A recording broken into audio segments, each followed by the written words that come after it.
السلام عليكم ورحمة الله تعالى وبركاته. إليكم موعد وتوقيت مباراة المغرب والإمارات في نصف نهائي كأس العرب، والقنوات الناقلة لهذه المباراة.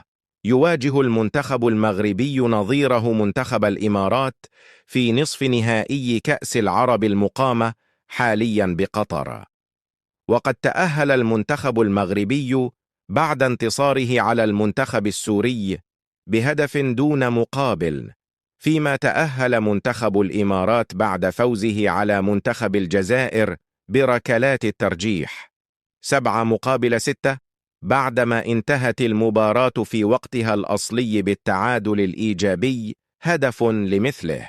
وستجرى مباراة المغرب والإمارات برسم دور نصف نهائي كأس العرب المقامة حاليا بقطر يوم الاثنين 15 من ديسمبر عام 2025 على الساعة 3:30 بتوقيت المغرب وتونس والجزائر، 4:30 بتوقيت مصر، 5:30 بتوقيت السعودية والعراق.